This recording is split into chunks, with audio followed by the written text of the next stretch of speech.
the way you conduct your lives. Every single thing you do is based on animals. Every single thing you do. So, even the use, for instance, yesterday in the film, people who watch the film, this is an issue that we've been talking about for years. In India,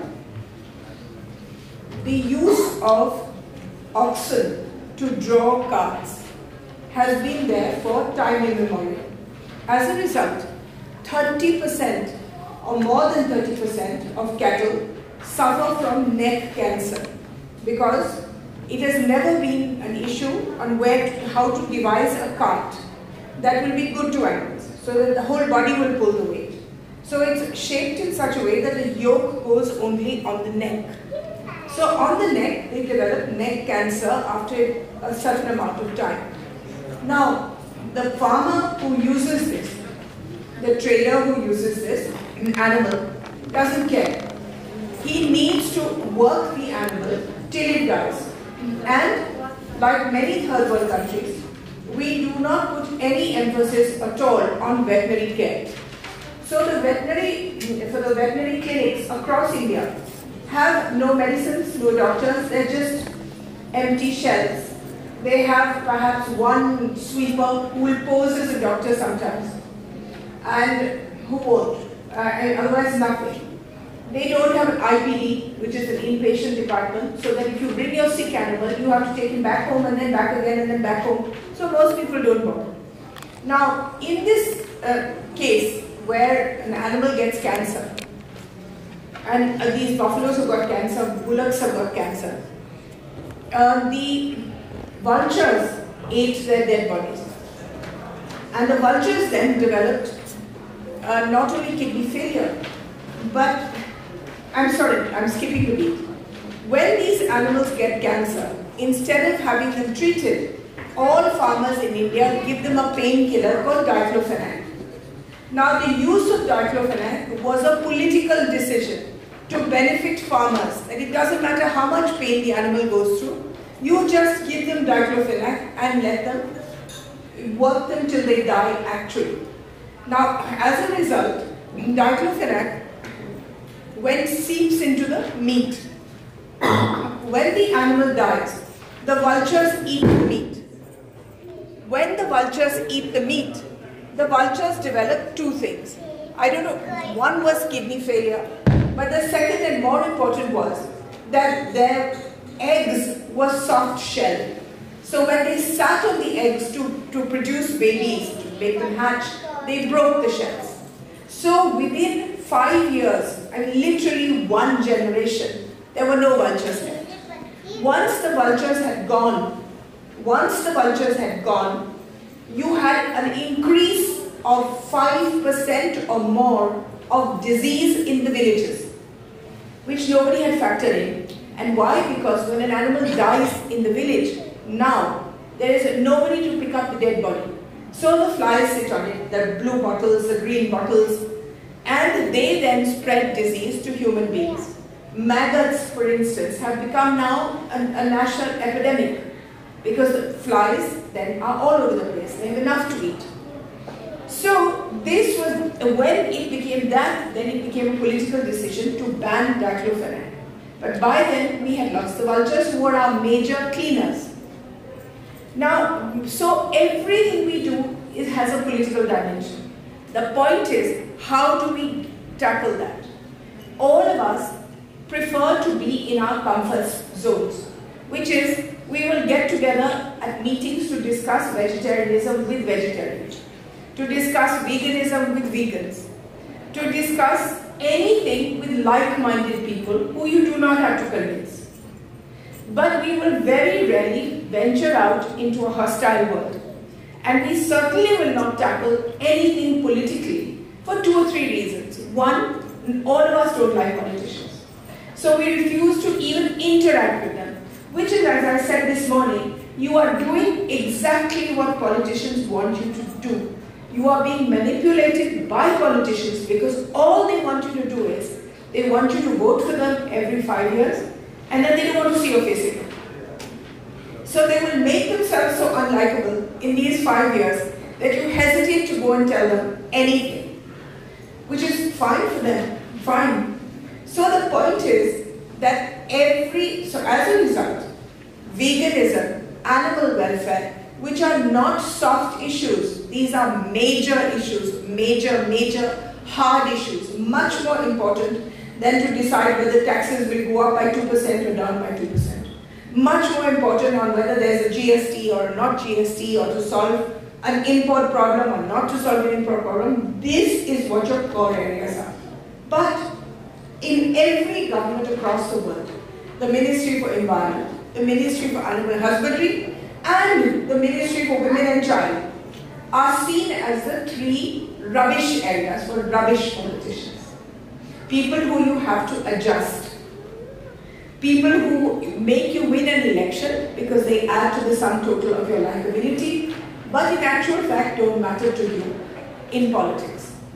And these three issues, these three ministries are given to them, which is really a shame. Because these three ministries in every single agriculture-based country, including Nepal, should be taking the place of Ministry of Finance, Ministry of Commerce, Ministry of Foreign Affairs. These are the three that, in my opinion, will matter the least. Because those three will adjust themselves depending on how these three are treated. But we don't contribute to this at all. We help in no way. If I were to ask you right now, how many of you know who your member of parliament is? Let me see your hands raised. That's what I mean. 4 people, of which 2 come from abroad, where they're much more clued in. Alright, how many people know who your chief minister is of a district? How many chief ministers do you know? Of Nepal?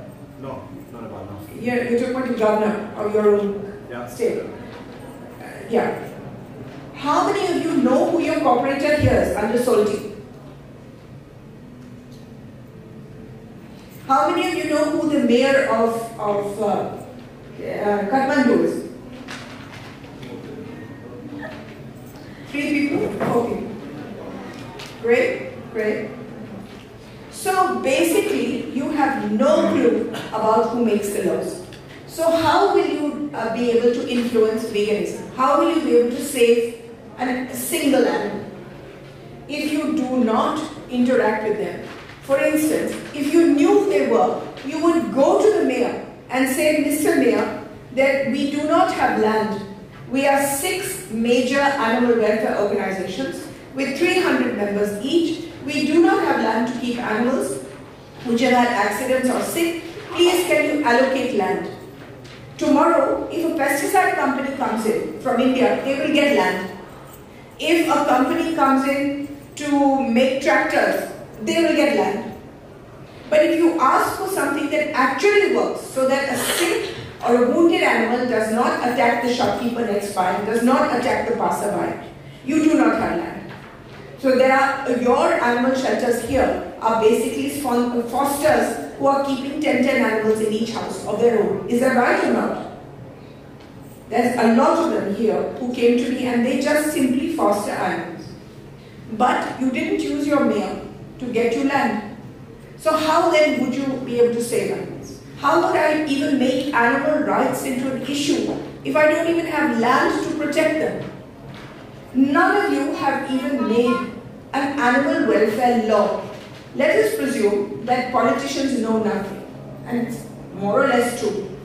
So why not, so if going to them and saying, why don't you pass a law, you can only do it if you have the law ready.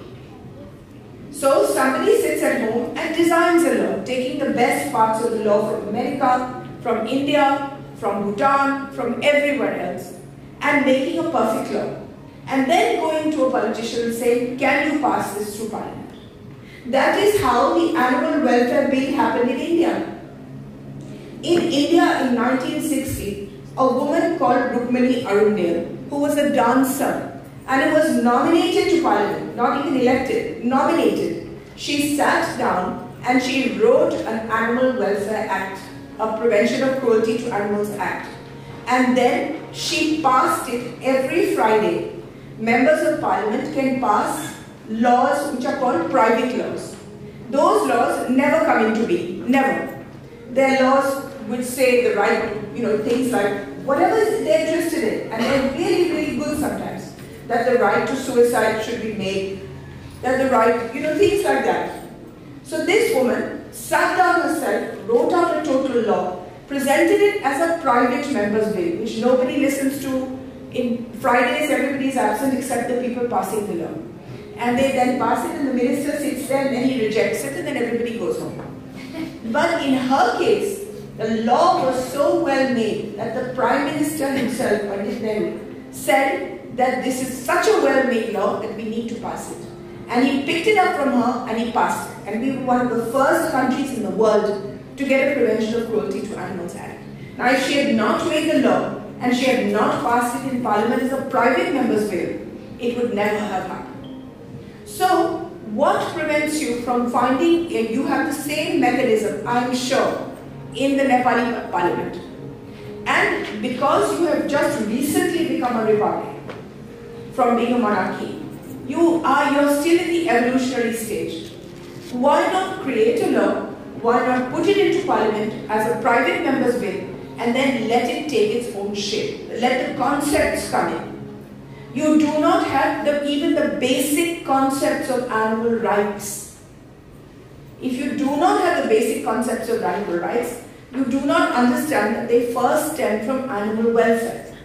An animal cannot have a right if he does not have a home. If an elephant, for instance, breaks a leg, you do not have an elephant rescue center. So what is the right of that elephant to be treated? None. He doesn't have a right because he has no place to give him welfare. So first let us look in Nepal of animal welfare. First, the acts. The acts that would guarantee that animals are fed, housed, not killed in an insane fashion, not tested unnecessarily, not imported or exported, not treated like garbage in a slaughterhouse, not transported one on top of the other like turnips.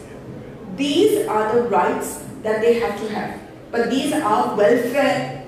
First, they have to have this welfare angle, and for that you need a law. There is absolutely no point my explaining, especially to Nepal, which is what I want to address, because the rest of the world is protected to some degree. And then it depends on activism. How good are you? How many times can you go and meet your member of parliament? How many friends? For instance, everybody who joins my organization, People for Animals, is told 3 things they have to do.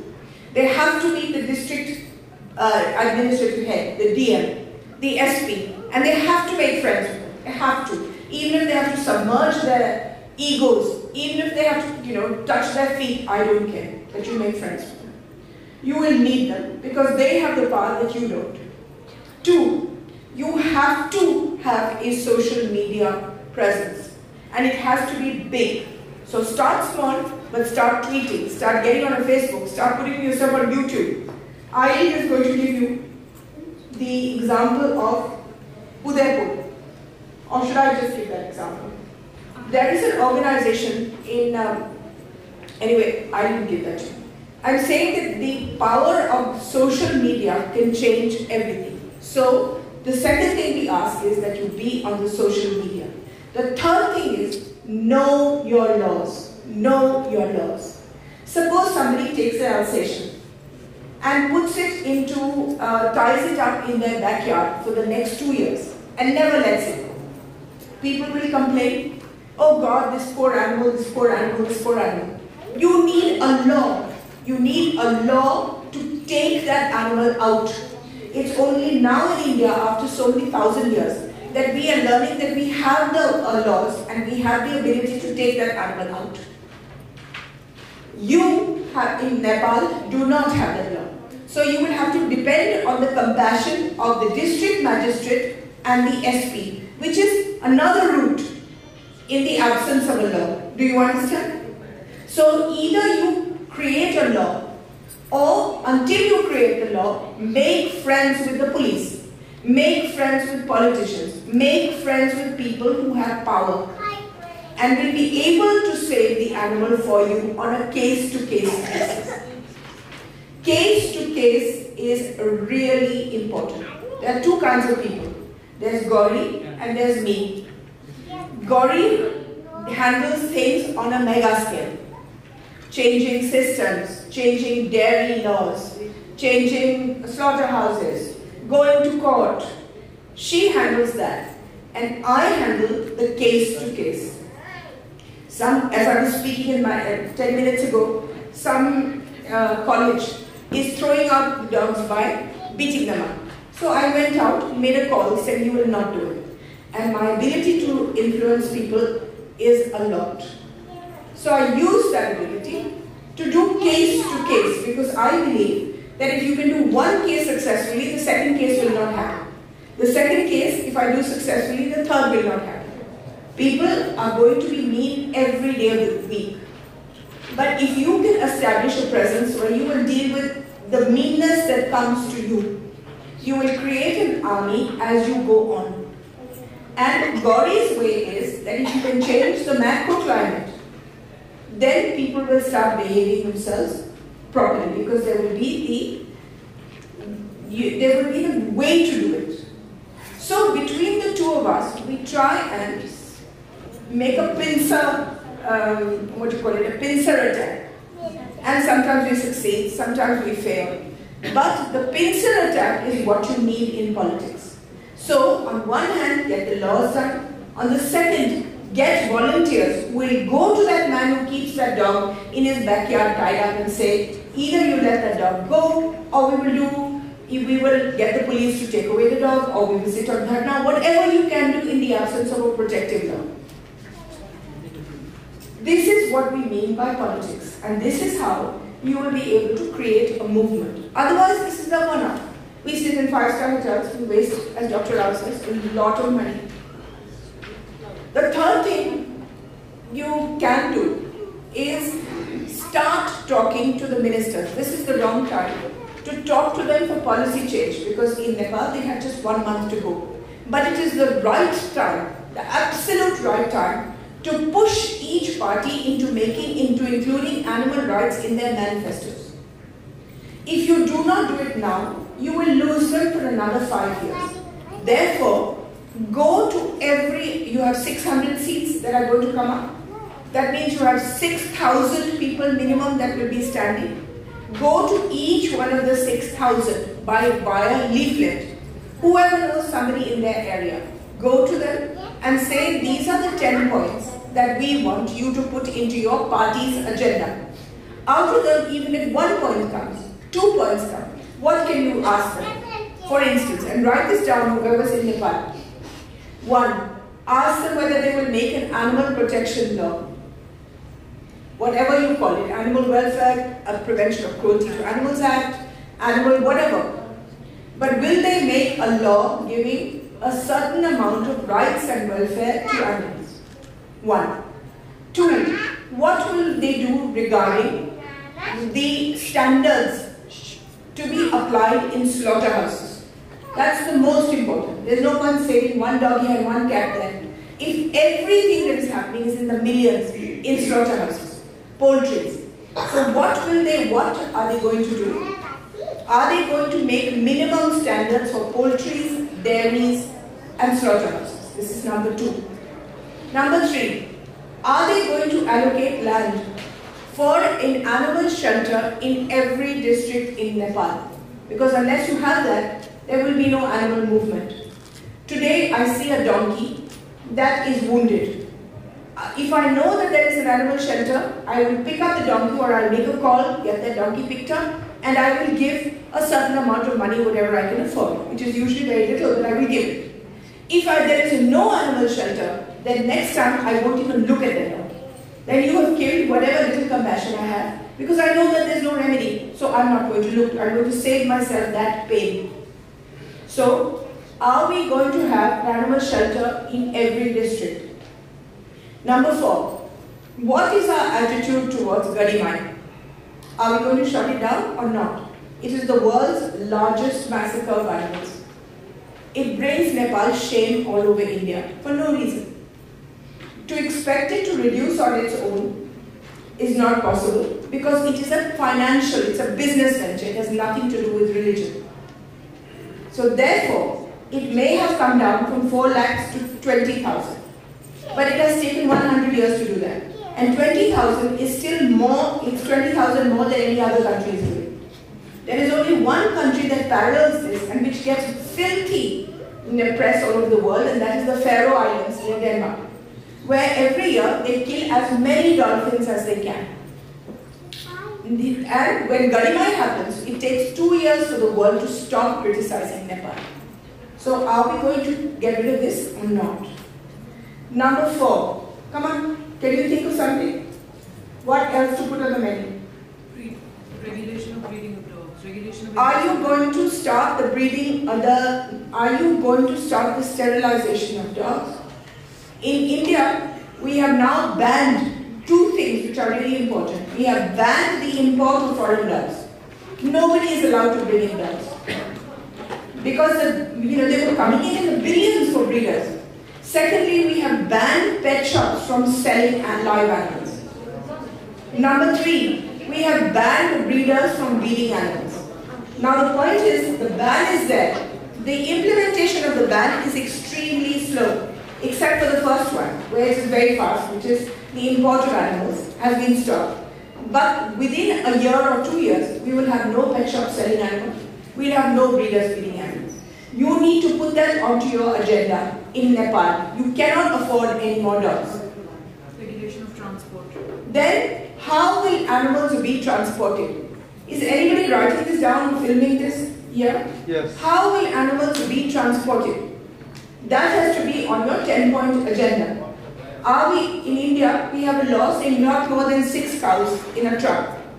Not more than 40 sheep in a large truck. Not more than X number of animals in a train. So, people still violate that law, obviously, because they have to make money.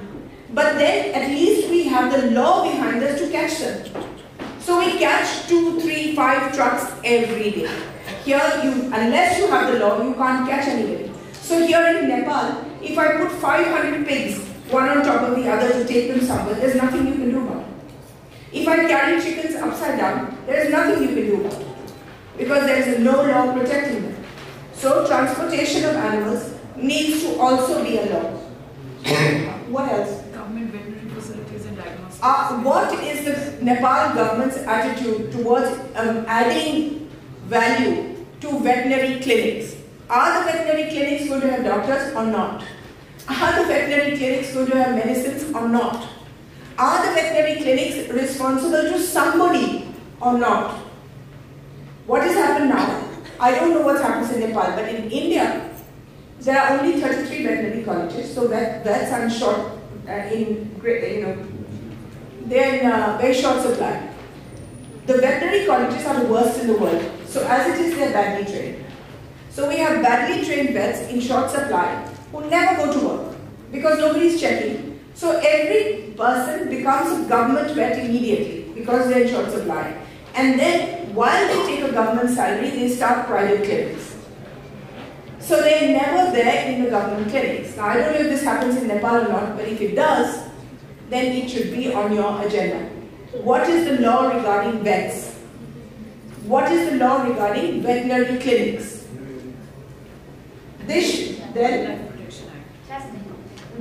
Then you have to have wildlife as a separate part of this act. What is the wildlife law against hunting?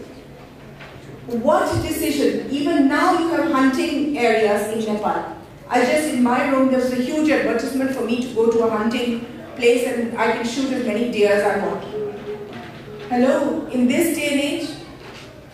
So what is the law, what is the new party, whichever party comes to government, what are they going to do about hunting? It's completely banned in India. What are you going to do about zoos? Your zoos, like Indian zoos, are appalling. So are we going to have more of them, less of them? Are we going to modernize them?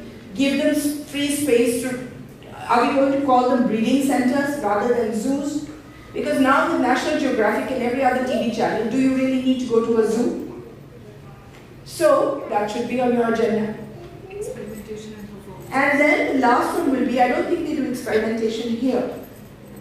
But if you do experimentation, then you need to put on your agenda, who are you experimenting on? For instance, when we started looking, as little as 5 or 6 years ago, we found that animals were being experimented on drugs that came to India after they had been sold in Europe, which means that they were being doubly tested on.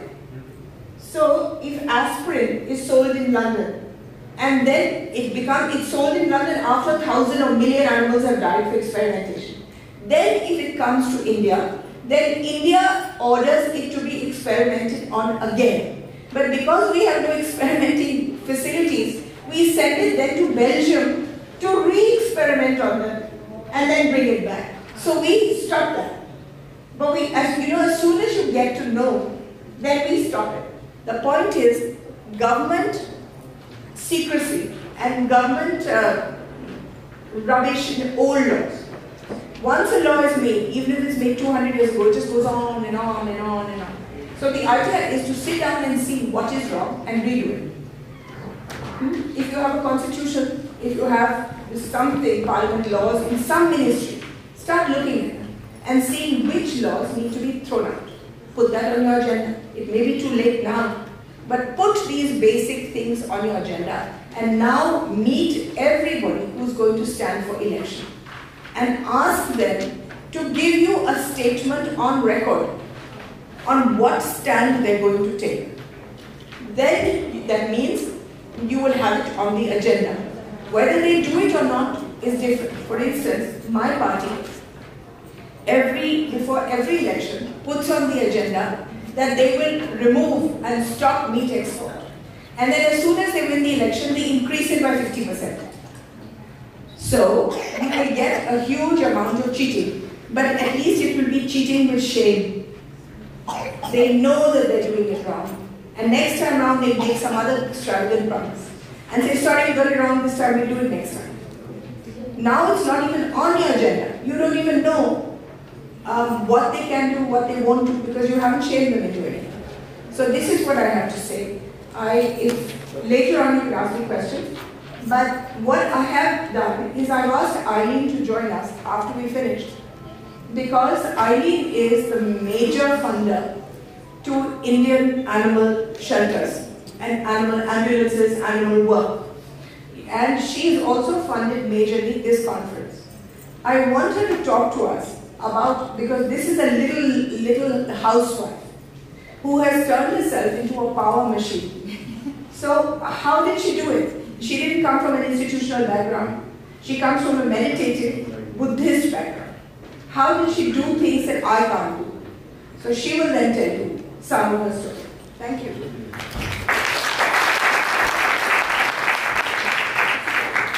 Can this mic go up a little bit, maybe? Would that be okay for this? Do we need this one? Oh, yeah. Yeah, you're right. That's yeah, this will work. We are the most intensive country in the world when it comes to factory farming. So we have more animals per head of the population and more animals per square kilometer than anywhere else in the world. Yet we are also the first country that has a political party that is principally dedicated to the rights of animals, and the name is called Party for the Animals. They have 6 seats in parliament. Of course, they are in opposition. They are mocked by the ruling parties, but 6 seats comes down to around 800,000 votes. So that means there are 800,000 people in the Netherlands. We have a population of 70 million, small country, but we have a political party dedicated to animal rights, which is very unique. So yeah, this is a, but obviously there came a reaction to it. Next slide. Yeah. So in the Netherlands, the situation right now between farmers, the general public, and the ruling political parties is very volatile. So I thought it's, I mean, we all know this quote. One back. Yeah, first they ignore you, then they laugh at you, then they fight you, then you win. Well, in the Netherlands, we're definitely at the third stage because the situation is very explosive. Because farmers have to reduce the number of livestock and they're not happy with that at all and have huge lobbying power. So the farmers also reacted and they all came together and they started the Party for the Farmers, which is like a really conservative party They want to keep on hunting. They want to get rid of all the new progressive wildlife legislations, and which has led to the current situation. Next slide, where you can see like farmers, they have huge capital, they have huge corporate power. They are obstructing the whole Netherlands. They are going to ministers, threatening ministers at their own houses, ministers of agriculture, and now police still have 24/7 police guards around their house. They have blown up police vehicles, so they become very aggressive. And I'm not, the reason I'm sharing this is that I think what's happening in my country at this point in time is a predecessor for what's going to happen in many countries, right? Because in most countries, there's not so much backlash against animal farmers. But once there's so huge profits and capital and interest associated with it, that by the time farmers will have to return land to the government, have to phase out their animal operations, just like any kind of oppressive system, the slave owners also didn't go down without a fight, and farmers also will not go down without a fight. So, yeah, here you can see another picture of how they are obstructing and creating mass chaos. This is happening on and on and on. So it's really a crazy situation at this point in time. Which means you have to join politics. Now, this is me and the Prime Minister of the Netherlands, Mark Rutte. He's not a vegan yet, but I'm doing my best. So I decided, most people think, oh, you are a vegan, right? So you should join Party for the Animals. But this is exactly how they divide and conquer you, because then all the people will go in that one party, which will be in the opposition forever. I'm happy with that, we have that party, but I decided to join the majority party, which is a conservative party. I don't agree with all their ideals, but that is where the lobbyists of the farmers are most strongly represented. So it's very important to be there, where there's no voice for animal rights. And what I try to do, I think it's next time. Yeah, so this is the homework for everybody, and then it's finished, my part. So join a political party. Either you can go for a ruling party, as I did, and try to change the power system from within, or you can join an opposition party, whatever works with you, and then try to reconcile the party principles with veganism. So you might think, how are you ever going to convince conservative liberals about veganism? Well, it's quite easy. They all believe in technological innovation. So what I then usually do is like, okay, you all like cars, right? Well, if it was for horse breeders, if we listen to horse breeders, we would never have invented cars, because horse breeders didn't like cars coming into the market because it ruined their business. So similarly, I tell that, look, of course, animal farmers, they don't like lab-grown meat companies, they don't like plant-based innovations, but it's the true driving force behind our evolution and our technological innovation is this kind of disruptive industries. And when you tell it in their language, then they are like, oh yeah, that makes sense. Oh, maybe this plant-based industry is indeed better than animal farming. And another core principle of liberalism is, Jeremy Bentham, one of the founding fathers of modern day liberalism, is that my freedom ends when it starts to harm another. Now, first, these liberals, they could own slaves, they could own several wives, and then the principle got extended. It was, okay, yeah, but we slaves, how can you be a liberalist and have slaves? This is a contradiction. But apparently, for hundreds of years, you could be a liberal and have slaves. And similarly, I try to tell them that if you are a true liberal, if you respect individual freedom, there's no reason why respecting individual freedom should stop at the species boundary. Because you cannot harm another being. That is, then you cross your own freedom. So you need to find a way to put it in a language the political party understands it and reconcile it with their principle. So, and then in politics, it's really important to find potential allies. So, as Ms. Gandhi already mentioned, you'll probably be the rubbish part, you'll be mocked at. So what I try to do is, okay, there are people in my party pushing for some other green program or social housing. I will try to team up with them. So it's really important. Like Ms. Gandhi said, it's really not pleasant to convince people of your standpoint. It's an awkward process, but it is needed.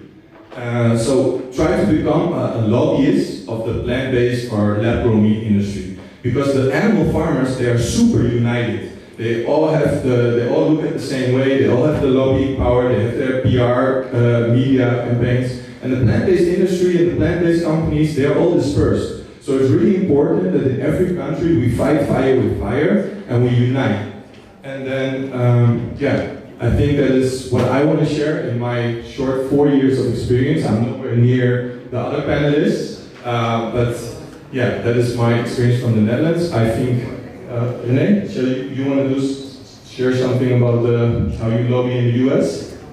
All right. Thank you.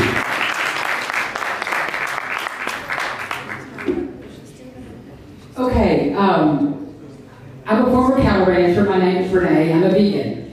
We transitioned our former cattle ranch into a vegan farm sanctuary in 2014. And as a result, we started the Rancher Advocacy Program, which helps to inspire cattle ranchers to do something else on their land. Instead of farming animals, we teach them and inspire them to grow other things like mushrooms and other plants instead. So that is what happened whenever a cattle rancher can go vegan, number one. A cattle rancher can go vegan and save all their animals on their land, number two. And number three, that same cattle rancher can also start a program to help other ranchers, okay? And then, the most important thing you have to know is you have to go into your government, your local government. Now, first of all, though, I want to give you an idea of just how difficult. What's difficult about this is that 10,000 years ago, we started herding animals on this planet. Herding them, H-E-R-D-I-N-G, and hurting them. When we started taking them out of their natural environment, rounding them up, and turning them into what? Cattle. And, you know, the thing is, the word cattle, it did not originate as a name for a particular group of bovine animals. It derives from the Latin word caput, meaning head. This originated long ago, and so when they say head of cattle, it really did originate. The word cattle originated from the word head. That's why you'll always hear cattle ranchers say, how many head of cattle do you got? Part of the Texas slang, but that's what they do. How many head of cattle do you got? Because every head of cattle is money. And the word money in Latin, I think it's Latin, is pecuniary. Pecuniary. It also relates to or consisting of money, and the word pecuniary first appeared in the English in the early 16th century, comes from the Latin word pecunia, which means money. The root word of this, though, is related to guess what? Cattle. What that means is the entire backbone of our world system is animals. The backbone of our economy currently is the backs of animals. Whether we like it or not, we are being farmed, as my precious friend Dr. Silas Rao always says, by animal agriculture. Humans are being farmed because that is the backbone of our system. The American dollar has animal products in it. Every time you spend $1, you are using money made from animals. It's outrageous. And the other thing is, that I just wanted to say, which is very interesting. The Sanskrit word for the word war. Anybody have an idea what the Sanskrit word for the word war is? The desire for more cattle.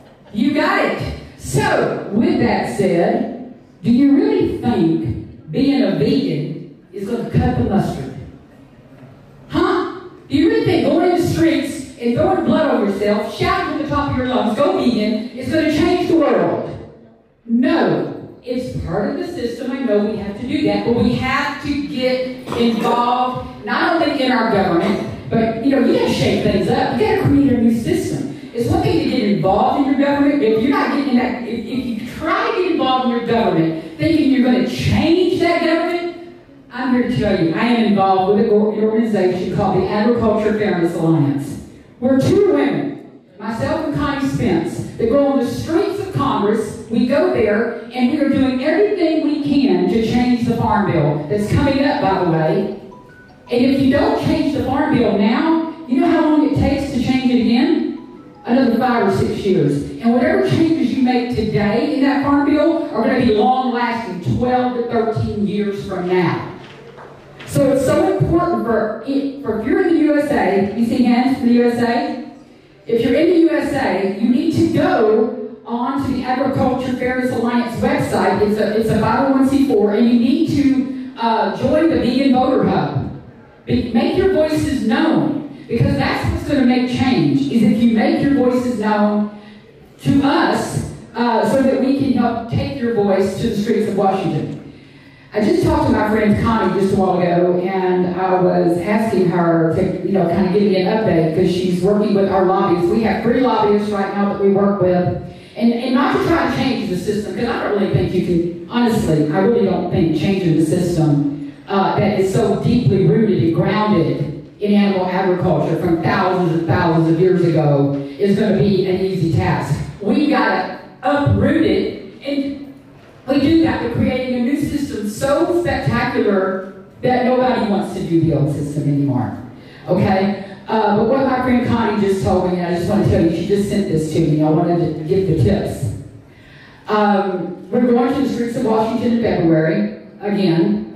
We are kicking off an outreach to network and collaborate with produce lobbying groups to ally with and create an even larger pool of voters and interests together. We're creating what's called a Farm Bill Coalition. What we're doing is we're trying to get as big or bigger than the USDA. Okay? Because if you don't create coalitions, if you don't get people together, like all the produce growers in our country come together and try to be one voice, then that's going to be too difficult. You've got to be one voice, So whether you're vegan or not, if you grow avocados, if you grow pineapples, if you grow oranges, if you grow green beans, we don't care what you grow. If you're an association and you're growing a fruit or a plant, we want y'all to come together with us so we can be a voice in Washington. All right, and then the other thing she's just told me about was, which I thought was so fascinating, we're about to launch a data intelligence tool. Okay, get ready for this. We are about to launch a data intelligence tool on our website that is taking 225,000 rows of payment data from the government, spending billions to livestock farmers and livestock feed farmers, and making it easy to view to be a source for the vegan movement to show how the livestock industry gains the system and our taxes to make them mega rich. Do y'all hear that? Do whatever you can to get involved, join in forces. There's strength in numbers. There's so much strength in numbers. And if a cattle rancher in Texas, right here, can stand up here and change, if I can take our cattle ranch and turn it into a sanctuary for farm animals, and then create a movement called the Rancher Advocacy Program, where we do summits year after year now, if we can do that, then I know that everyone in this seat can do something to create change. It's vitally important for everyone here to stand up and make a voice for the animals. It's more than just shaking a stick with a horn and all. There's more to it than that. You've got to get involved if you're going to do what you can, because our planet is on fire. It is literally on fire. And if we do not do something soon, we are going to lose our precious mother. And I'll end with this. We have a sanctuary, 147 acres. Okay? I can't save every animal. But as you've already heard here, the animals need a home. Okay? But it's going to be a new type of sanctuary. It has to be a sanctuary where there's thousands and thousands and thousands and thousands of acres of land that are given or donated or granted to organizations that want to give animals a home. A new kind of sanctuary. Not a sanctuary where you go feed them and like everybody comes for a tour and does this, but a sanctuary where when animal ag is begging for help, they don't know what to do with their animals. The animals are left and right, being sold for slaughter right now because of drought, because of all kinds of conditions, because of the environment. Our animals need homes. We've got to have land to them homes. So if you have resources, if you know how to help people that are helping animals get land so that we can get this land for the animals, whether it's cattle, whether it's chickens, whether it's goats, whatever it is, we've got to have homes for these animals. It's vitally important to create a new type of sanctuary on our planet if we're going to end animal agriculture and save animals. Thank you.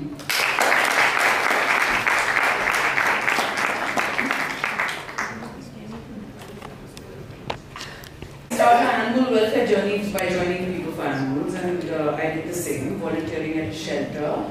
And finally, one fine day, Mrs. Gandhi came to my little hometown, Dehradun. We had a little bit of a function, and the mayor had come to attend the function. And the mayor got up and had to give a speech, and the first thing he said was, there are too many dogs and they're biting people, and we are fed up of them, and probably I'm going to get rid of them. He said it at the function there.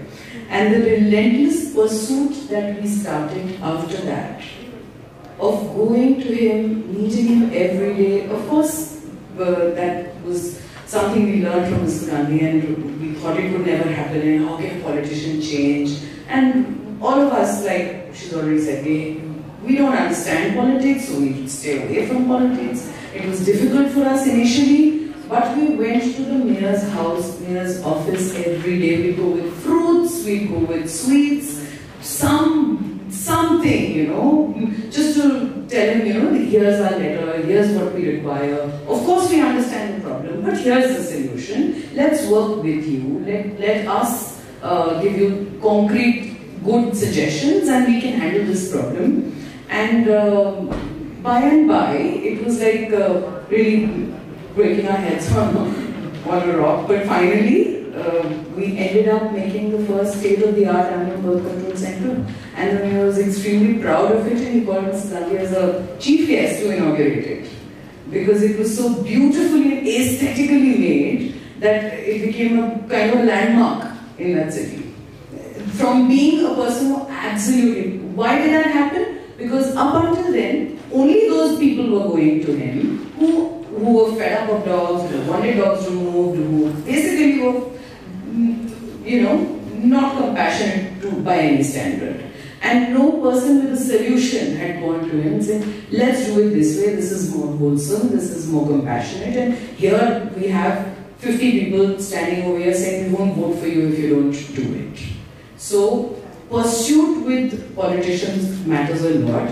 And if they don't listen to you like that, you can always take the, you know, our countries have judicial systems, right? So if the politicians do not listen, there's always the court. So you have a handle on them if you just take them to court. For instance, the dog breeding and the pet shop trades, very lucrative, running into tens of thousands of crores of business every year, were not getting regulated in India forever. And we were, you know, trying as much as we could with the governments. So what did we do? We just made a case of how these lucrative businesses were abusing animals, were indulging in wildlife trade, etc. And we took them to court. And once the court started realizing that there was an absence of law, the court directed the government to make a law. And now we have it. We have the dog breeding rules, we have the pet shop rules, we have the livestock market rules, because again in situations where animals are being sold en masse, you require rules for that as well. Again, we had to go to court for all of this. So once you've challenged them before the judiciary, you have a better negotiating handle with the officers. You have a better negotiating handle with the politicians. They listen to you a little more. They take you a little more seriously. But you need to do your homework very well. Now in India, we have a very interesting tool called the Right to Information Act, the RTI Act. So whatever the situation is, what orders have been passed, what work has been done, we can always take it from the government under the RTI Act. In 30 days they have to give us the answer, give or take. But here, probably in Nepal or any other country where this law doesn't exist, you have to work a little harder. But documenting what is the situation, what you want the situation to be, and what can you suggest as ways which you can actually help with. Because you can't just be the indicator of problems. You have to be a provider of solution as well. Nobody is going to entertain just a problem, you know, indicator. So, providing solutions, becoming a part of the solution, working with the government. For instance, we challenged the government in court on animal birth control. But again, we wanted to be a part of the monitoring committee so that we could work with the government to ensure that it's sustainably done. On lobbying, a very important point was raised by my co-panelists. If you don't do it, they're going to do it. So way back, battery cages started coming into India, California cages they used to call it or something, and probably we didn't realize what a dangerous thing it could be. Now 40 crore hens are being put in, battery cages across the country, and the lobby has become so strong that it's difficult to fight them now. Gestation crates for pigs are just coming in, so we've been able to block them in most of the states. Most of the states by, lobbying with the state governments. But again, if you don't lobby with your politicians and your bureaucrats, the industry is going to come in and they're going to capture the regulator. It's a term called, you can look it up, it's called regulatory capture. The animal husbandry department or whichever department has to regulate the agriculture industry, they will be hijacked by the industry people. So that they will only make laws which are convenient to the industry or not make laws at all. They will roadblock any law from being made. For instance, for egg-laying hens or for broiler birds, there are no laws in India yet because the industry is preventing, such a law from being made. So what did we do? We went to court. But it's a tough fight, it's still going on.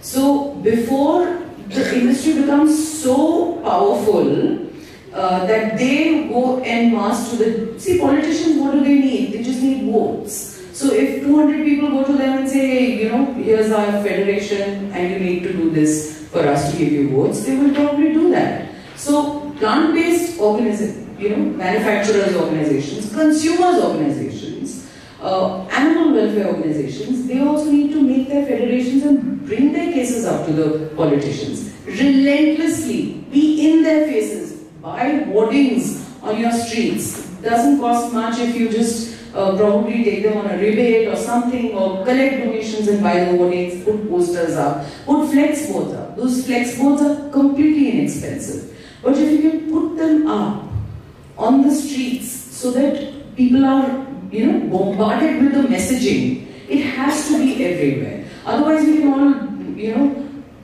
preach to the converted and discuss amongst ourselves, but the message will never go out of this echo chamber. It will keep, circulating here. So it has to go out to the person who doesn't know the spelling of veganism, who doesn't know anything. He has to get curious of what the concept is. You never know how many supporters you'll find over there. And you never know how many times the minister will pass by that street and he'll think, oh my God, this is also an issue. I need to do something about it. Right? I'm going to request EILEEN now to join the conversation. But, we're all on a mission, and if you just came to this mission, if you just became sensitive to the suffering of animals, you start now and realize that we're all very special people that have been given the gift of understanding the animal realm. We're not just watching out for humans. People have become blind to the suffering of animals. Now, I started this NGO. It's called Help Animals India. And in USA, people did not know what India and Nepal is like, except that they traveled here. And then they're like, oh no, I want to do something. And then we have to encourage other people that there is something to be done. Because mostly apathy comes because they don't know there is something that you can help. And we have these, you, Nepali people, and I'm very honored to be here, have these NGOs. You can see them in the exhibit hall. So any extra time you have, please volunteer with them, any extra rupees you have, and then tell all your friends. That's how I started. I just started a mailing list, and we didn't have social media back then, so I had an email list. And you just send to all your friends, blind copy, BCC, and then they can share it. And then you send them the positive stories. Look, what have I done? There's one NGO in India, and they raise a lot of money. Mrs. Gandhi asked me to mention them. And what do?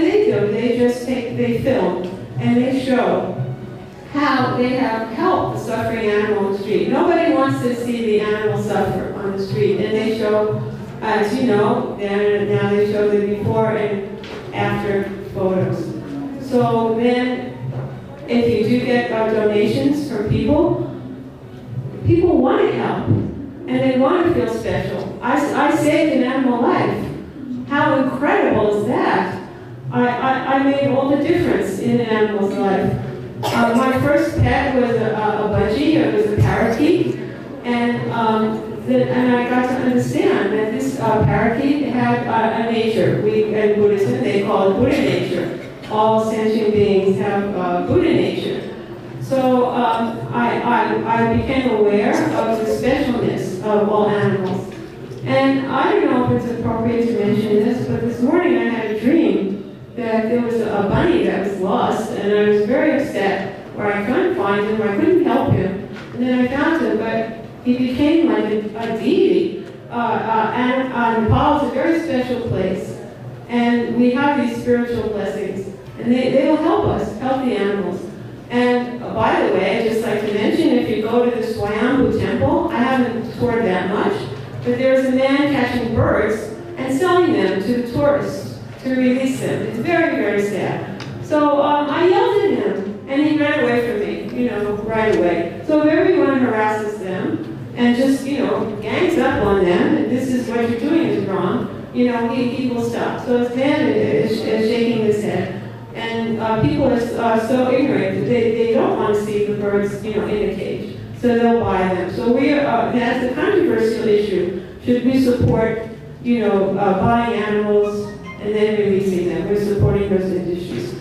So Mrs. Gandhi wanted to talk about raising money, and the USA is very different. And but everyone can raise some and tell your friends and just get in their faces, and they'll be happy to help if they know that they're actually making a difference, because people don't trust the NGOs that, I don't know, my money's really helping the animals. So if you show them how it is, they will be happy to help. And that's how I built this NGO, but you don't have to start an NGO. As a matter of fact, it's better if you don't. Just help the existing ones, and Nepal has very good ones. Now, there's some starting in far west Nepal. I'd just like to give a shout out to my friends Soaltee in far west Nepal, and they did the first animal birth control program there to help the dogs. So I'll end with that, and please just remember that we are all on a very special mission, and I believe that we have many blessings to make a difference. Thank you so much. That I have not been able to do in India.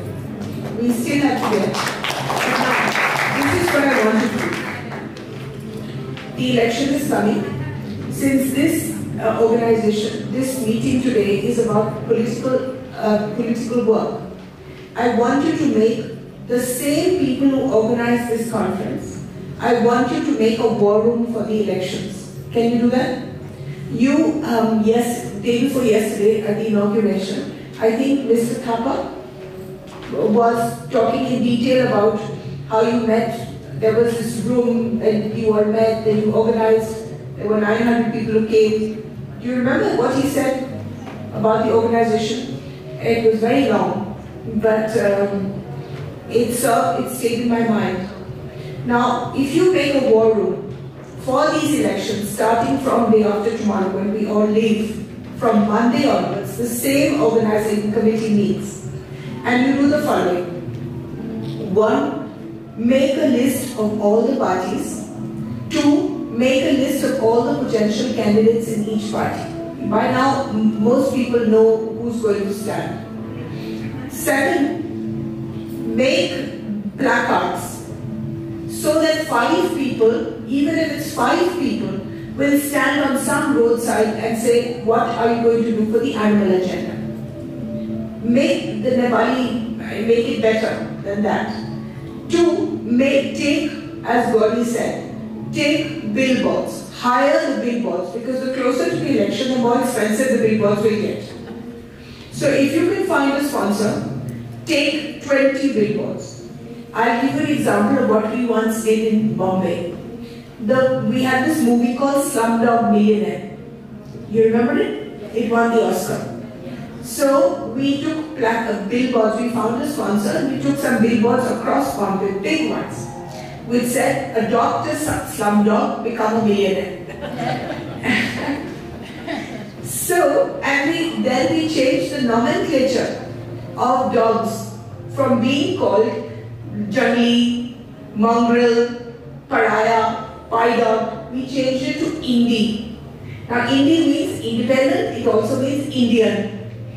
So now people look at the dog differently. Oh, I have 5 Indies in my house. I adopt Indies. So take billboards and on the billboard say what the equivalent of what are you doing for the animals, what is on the animal agenda. Take the billboards right from now and put them there, because as Gauri said, everybody looks at billboards, they will be in your face. You must look bigger than you are. The very famous story of the Wizard of Oz, has anybody read it? He was the great dictator of his country, and it turned out to be a 2-foot little man who hid behind a curtain, so that the curtain made him look much bigger than he was. He shone the light of the curtain. We need to play a Wizard of Oz in this election in Nepal. So you need to take the billboards immediately. Find somebody to sponsor the billboards. 3, make leaflets with the 10 points you want. No 11th point, just 10 points. And give it out to people, give it to shopkeepers, make it in your face. 2 lakh leaflets printed in Nepali and printed sensibly. Number 4, meet candidates. This should all come out of the war room. Meet candidates. Every day there should be a reporting to the war room of how many candidates have been met. Some will win, some will lose, but each candidate has to be met. Number 5, organize social media. If each one of you now can get 10 people to tweet, start tweeting for what you want during the elections, what you want each party to do. Number 6, when you meet the candidates, please tell them that if they agree with you and they promise to put this on their manifesto, whether it's an independent or whether it's a party, you will tweet for them. Your social media will go for them and do it. I met Mr. Anil Thapa and he said that if he won, he would do this. Please vote for him. You do it once, you'll find all the candidates coming to you. Try it. This should be part of the war room. Now, remember this. My colleague from the Netherlands has made a big deal out of the farmers being vicious and the farmers becoming a huge lobby. And it's true. But he also forgets, he has told you, but he didn't put the same importance to it, that this is the only country in the world with a political party for animals. And that political party gets bigger and bigger. It started with 1, then it became 2 members of parliament, now it's 6 members of parliament. This is how the Green Party started, with 1 person whose sister died of cancer because of nuclear testing. Petra Kelly, she was a good friend of mine. And she started as a 1-person party in Germany. Now, for the last, I don't know how many years, the Green Party has always been part of some coalition or the other to rule the country. The same as the Netherlands. The Green Party started as an offshoot by Petra Kelly. So if you can start this, remember, they may have taken to the streets and been 1 lakh people creating mayhem. They did that in England as well.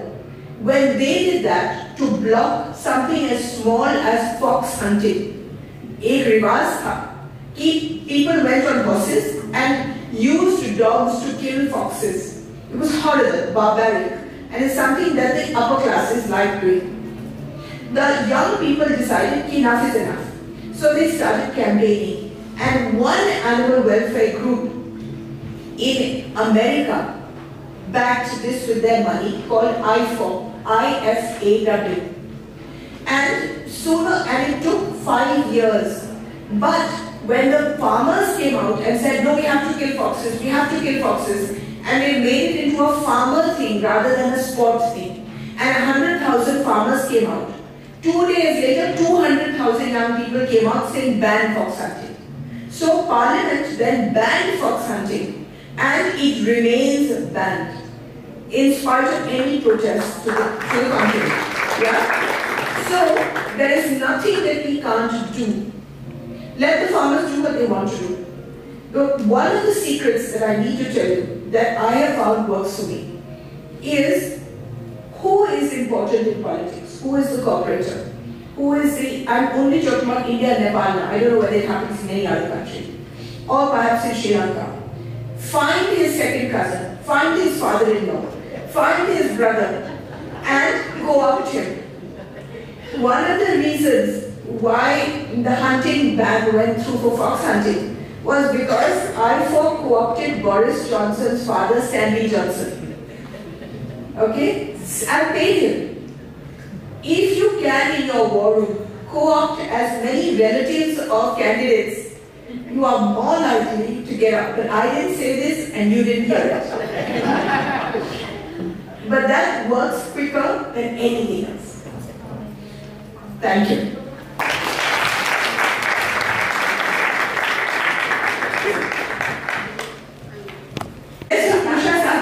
We'll go down.